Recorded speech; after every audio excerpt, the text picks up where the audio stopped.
Hello guys, how are you all? Welcome to my channel, Cracking IELTS 9.0. So today I'll be discussing Cambridge 14 Test 2 Reading Passage 2 of the Academic Reading module. As you can see, the heading says Back to the Future of Skyscraper Design. So the first set of questions that we have are they match the information, okay? And the next set of questions that we have are the fill-ups. So as you know, our approach will be reading the passages one by one and then matching the statements. Okay, so this approach will be a bit easy and time saving one. The recovery of natural environments in architecture by Professor Ellen Short is the culmination of 30 years of research and award-winning green building design by Short and colleagues in architecture, engineering, applied maths and earth sciences at the University of Cambridge. The crisis in building design is already here, said Short. Policymakers think you can solve energy and building problems with gadgets. You can't. As global temperatures continue to rise, we are going to continue to squander more and more energy on keeping our buildings mechanically cool until we have run out of capacity. Okay, so we have read something about Mr. Alan Short, right? And what he said here about the crisis in the building design. So let's try to match the options now. First one, why some people avoided hospitals in 19th century? Did we read anything about people avoiding hospitals? No, we didn't. Next, a suggestion that the popularity of tall buildings is linked to prestige. Did we read anything about prestige and the popularity of tall buildings? No. Not comparison between the circulation of air in 19th century building and the modern standards? No, not at all. We didn't read anything about this as well. How Short tested the circulation of air in the 19th century building? No, we didn't read anything about testing here. Next, an implication that advertising led to the large increase in the use of air conditioning. No, we didn't read anything about advertising, right? So option A is not matching with any of the questions now. Right, let's move to the next passage. Short is calling for a sweeping reinvention of how skyscrapers and major public buildings are designed to end the reliance on sealed buildings which exist solely via the life support system of vast air conditioning units. Okay, instead, he shows it is entirely possible to accommodate natural ventilation and cooling in large buildings by looking into the past, before the widespread introduction of air conditioning systems, which were relentlessly and aggressively marketed by their inventors. Oh wow. Okay, so here is a word called marketing, marketed by their inventors, relentlessly and aggressively. Okay, so what does this sentence say, guys? Before the widespread introduction of the ACs, which were marketed by their inventors. So here, marketing means advertising, right? So we have read something about the advertising. So let's look at the 18th option now. An implication that advertising led to the large increase in the use of air conditioning. Yes, we read about advertising and the increase in the use of air conditioning just in the passage B. So answer for 18th one should be B clearly, right? The answer for 18th is B. Short points out that to make most contemporary buildings habitable, they have to be sealed and air conditioned. The energy use and carbon emissions this generates is spectacular and largely unnecessary. Buildings in the West account for 40 to 50% of electric usage, generating substantial carbon emissions, and the rest of the world is catching up at a frightening rate. Short regards glass, steel, and air conditioned skyscrapers as a symbol of status rather than practical ways of meeting our requirements. Wow. Now, here he is talking about a symbol of status. What do you mean by status? Means prestige, pride, right? Okay, so let's look at the options now. I'm interested in the 15th option now. See. A suggestion that the popularity of tall buildings is linked to the prestige. Yes, prestige means status, right? Okay, so popularity of tall buildings. See this again. So the short regards glass, steel, and AC skyscrapers, means tall buildings are the skyscrapers, as a symbol of status rather than the practical ways of meeting our requirements. Yes, so it is linked to prestige now. So what is the answer? So C is matching with 15, right? So 15 should be C here. Okay, right. Right. D now. Short's book highlights a developing and sophisticated art and science of ventilating buildings through the 19th and earlier 20th centuries, including the design of ingeniously ventilated hospitals. Of particular interest were those built to the designs of John Shaw buildings, including the first Hopkins Hospital in the US city of Baltimore, 1873 to 1889. Okay, we spent 3 years digitally modeling buildings' final designs. We put pathogens in the H streams modeled for someone with tuberculosis coughing in the wards, and we found the ventilation systems in the room would have kept other patients safe from harm. Okay, so here he is talking about some experiment he has done or the testing he has done. Right? What does this stand for? See, we put pathogens in the airstream, means he's testing now.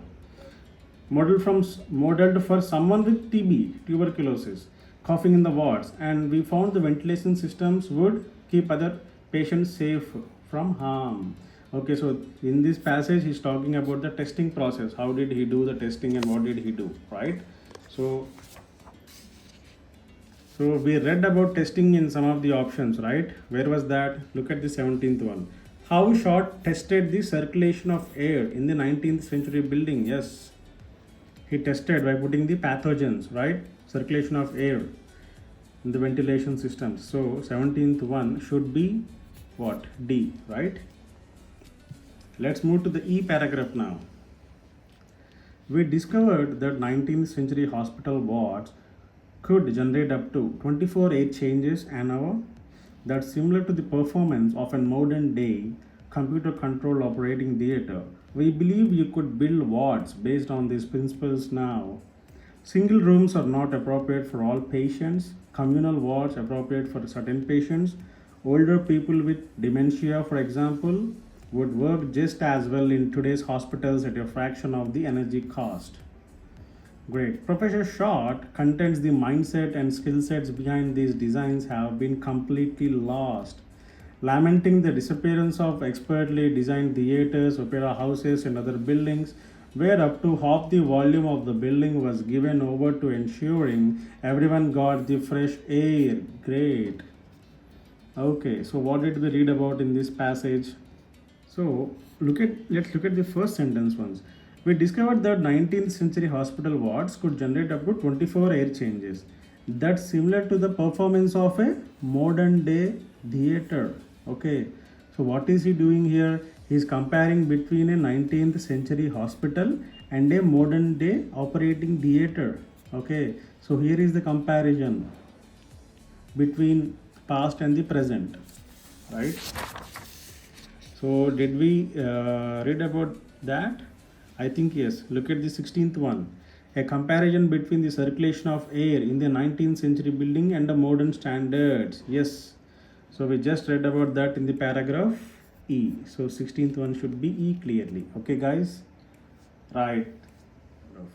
Much of the ingenuity present in the 19th century hospital and design building was driven by a panicked public clamoring for buildings that could protect against what was thought to be the lethal threat of miasmas, toxic air that spread disease.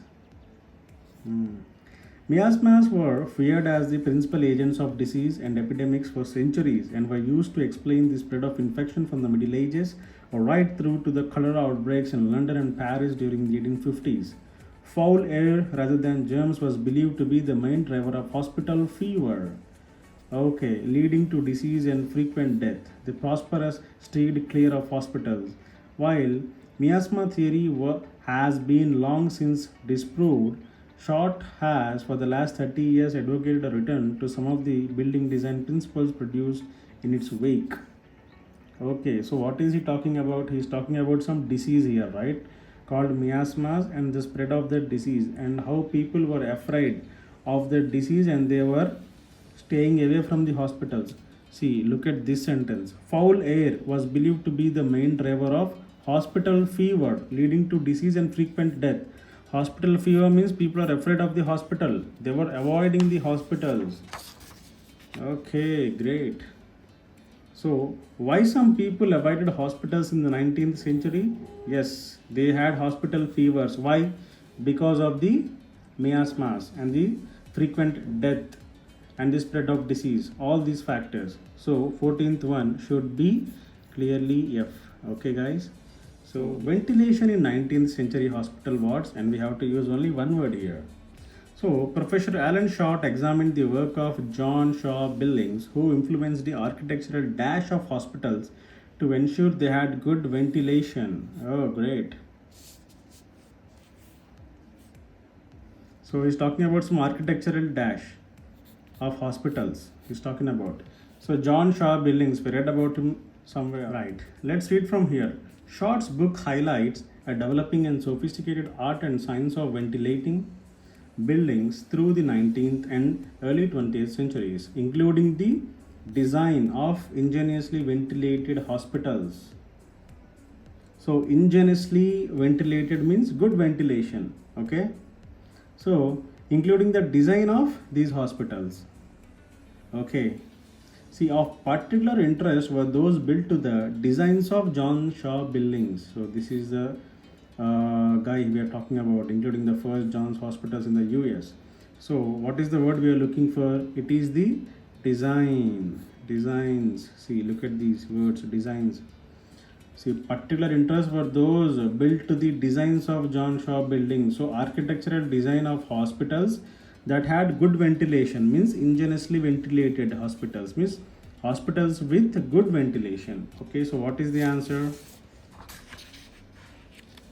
So the 19th one should be design, right? Designs. Anything is right. Okay. Next, he calculated that dash in the air coming from patients suffering from dash could not have harmed other patients. Oh wow. We also read about this. So he calculated something, that dash in the air coming from the patients. So there is something in the air that is coming from the patients who are suffering from some disease. Okay. We spent 3 years digitally modeling buildings' final designs. We put pathogens in the air streams. Oh, great. They put pathogens in the air streams modeled for someone with tuberculosis. So this is the disease he's talking about, coughing in the wards. So he calculated that dash in the air coming from patients. So these pathogens, they are coming from patients with tuberculosis who are coughing in the wards. So what are our answers now? So 28th one should be pathogens. Okay, in the air coming from patients suffering from tuberculosis, right?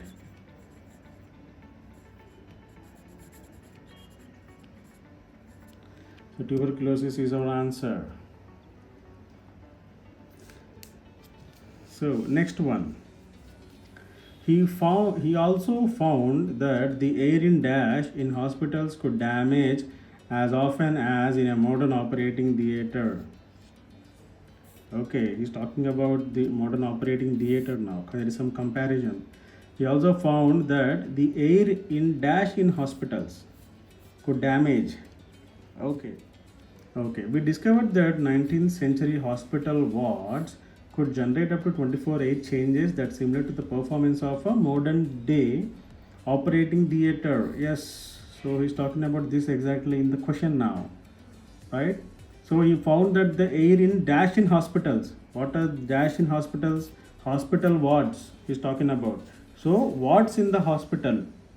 Okay, so he's talking about the hospital wards. So our answer should be wards. Wards in hospitals could change as often as the modern operating theater. Next one. He suggests that energy use could be reduced by locating more patients in dash areas. He is talking about more patients and energy use could be reduced. Okay, so reducing the energy use. Okay, so single rooms are not appropriate for patients. Communal wards appropriate for certain patients, older people with dementia would work just as well in today's hospitals at a fraction of energy cost. Oh wow, at a fraction of energy cost means here he is saving the energy, right? So energy use can be reduced by locating more patients in what areas? In communal wards, right? So single rooms are not appropriate for all the patients. Communal wards are appropriate for certain patients, okay, because they can save a lot of energy at a fraction of energy cost. Suggest that energy use could be reduced by locating more patients in the communal wards. So communal is the answer. Communal wards or communal areas, okay. A major reason for improving ventilation in 19th century hospitals was the demand from the dash for protection against bad air known as dash. So now he's talking about some demand from someone, okay. Major reason for improving the ventilation, demand from dash for protection against bad air known as dash. Okay, much of the ingenuity present in 19th century hospital and building design was driven by the panicked public clamoring for buildings that could protect against what was thought to be the lethal threat of miasmas, toxic air that spread disease. Wow. So panicked public clamoring for buildings means they're asking, they're demanding for buildings here, okay, demanding for buildings that could protect against what was thought to be a lethal threat of miasmas. Great guys. So miasmas is the toxic air now, bad air, toxic air is miasmas. And demand from whom? Demand from the public. See, panicked public clamoring for buildings means they are demanding for buildings, more and more buildings that could protect against these diseases. So yes, so hospitals was the demand from the public, right? So bad air, toxic air known as miasmas. Okay, clear. So the last one, these were blamed for the spread of disease of hundreds of years, including epidemics of dash in London and Paris in the middle of the 19th century. So London and Paris is our keyword, epidemics is another keyword. So miasmas was feared as the principal agents of disease and epidemics for centuries and were used to explain the spread of infection from Middle Ages right through to the cholera outbreaks in London and Paris during the 1850s. So he's talking about the cholera outbreak. So cholera is considered as the epidemic of that time. So including epidemics of cholera in London and Paris in the 19th century, right? So that is the end of today's video, guys. I hope I have explained all the answers in a better way. Please let me know in the comment section if you have any doubts. I'll be more than happy to clarify them. Please do not forget to like, share and subscribe my video. These videos are extremely helpful for people who want to crack the IELTS. If you can follow my strategies, I am sure that you can score more than 8 bands in the IELTS reading module. So until next time, goodbye, have a great day.